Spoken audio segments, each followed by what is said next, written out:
And that's before even considering the sensitive issue of setting the story in a world where only humans exist. What did you say? No, there's a reason why it has to be that way. Just wait until I finish it, okay? All right. As Vince said, though, I won't have the time. Getting a normal pitch approved is already a steep climb.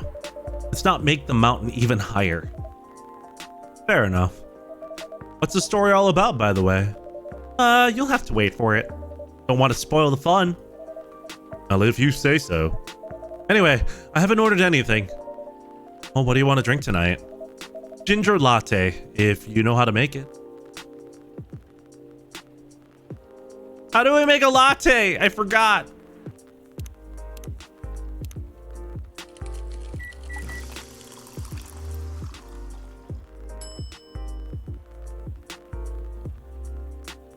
Let's serve it up. Here you go. Thanks. Damn, this is good. With this kind of drink making skill, I wonder why your place isn't any bigger. What we have here is more than enough for me. Whatever floats your boat, I guess. By the way, how are you doing, Baileys? Still busy with your last client? Oh, I'm done with her. Done? As in you're dropping the project? Hey, I'm not crazy. I still need the money. Done as I finish the job. I spent the past few days making sure. It's even done before the deadline. Did she like it? Oh, she loved it. She had some complaints, of course, but I convinced her by using some design terms she doesn't understand. So if you finish your job by bullshitting her, the finest bullshit, my lady. That's one survival skill every freelancer must have. Are you working on anything right now? No. Taking a break from work. I need to work on a few personal matters. Oh, that's the racist parents.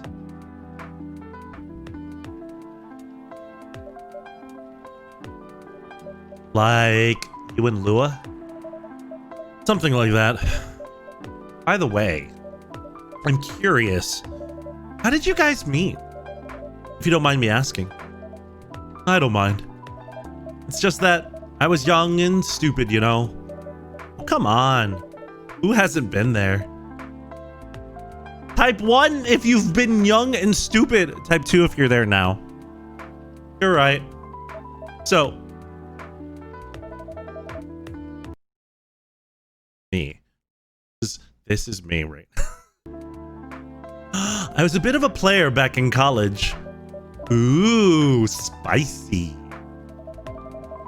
Hey, Felix. And I was going after my then best friend's girlfriend's friend. Wait, what? Okay, I'll say it slowly. I used to have a best friend. He was an incubus. Okay. Let's call him Cognac. Cognac has a girlfriend. Still following. And that girl has a friend.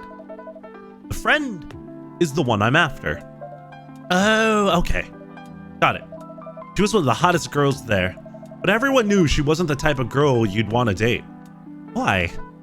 It's, I don't want to get into details, but the succubus was super hot.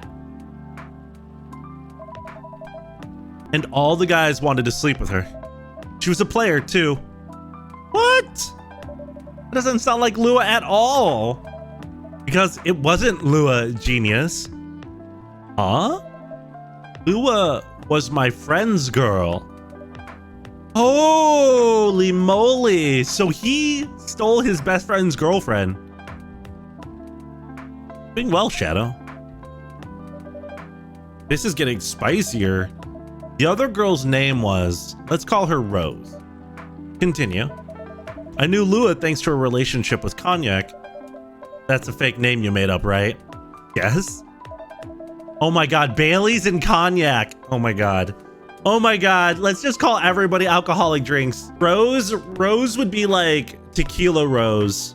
We have Bailey's, cognac, and tequila rose. Okay. So I asked Lua a lot of things about Rose.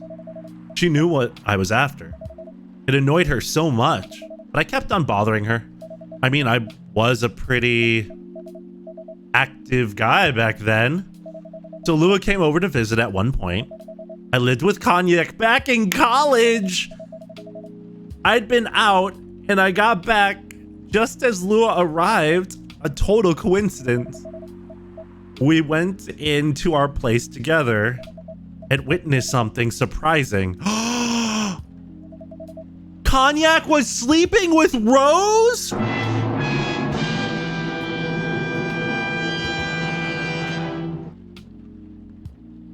Oh. Holy mother of moly.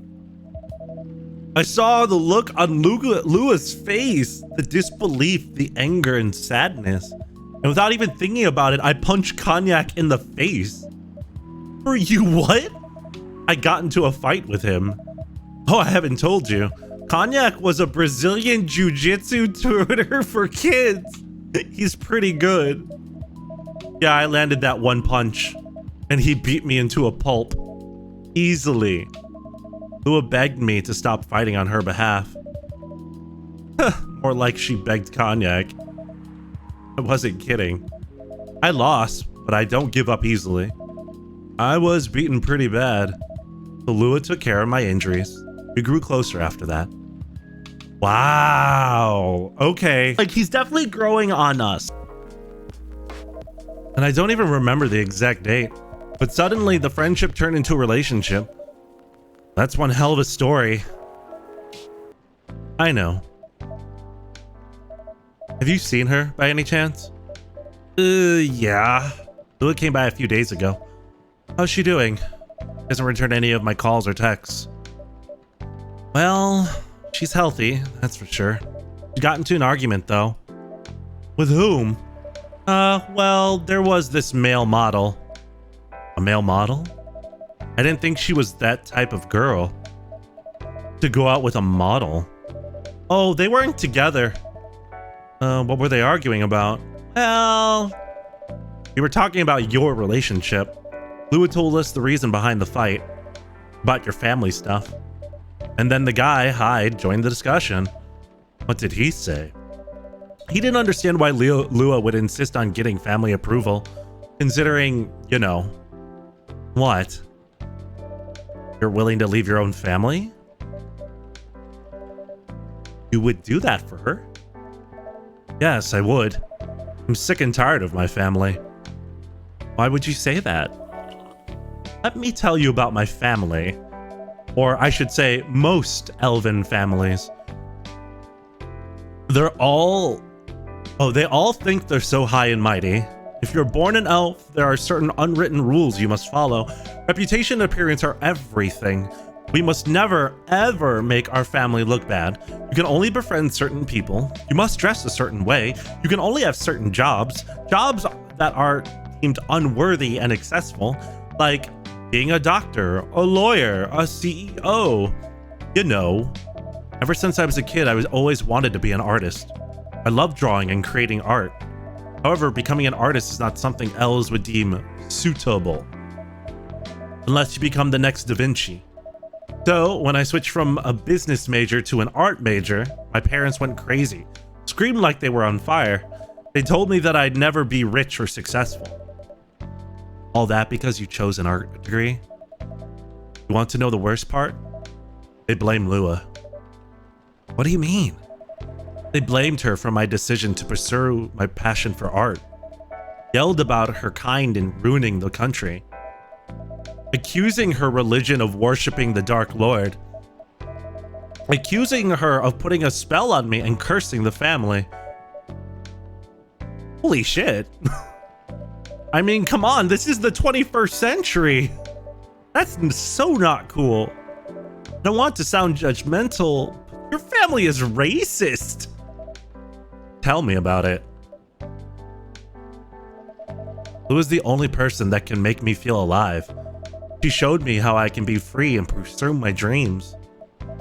I don't understand why Lou is so obsessed with the idea of reconciliation with my family. I just don't get it. I have no problem leaving my family, you know? I would happily leave them for both of us. What about her?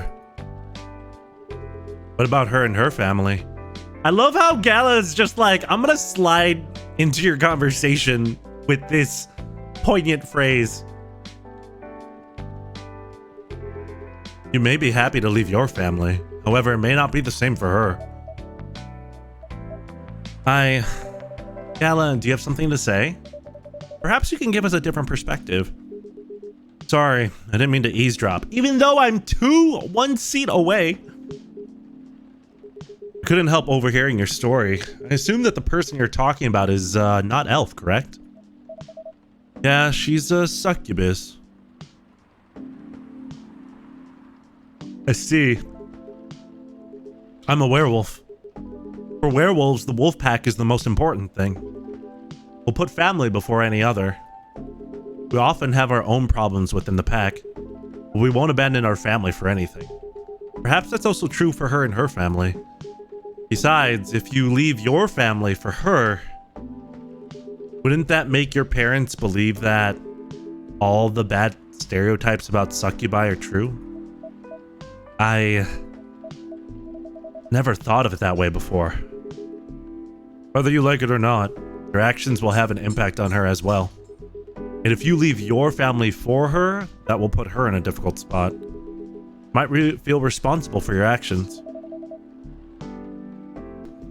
That's nothing to feel bad about. I'm leaving my messy family to create a better one with her.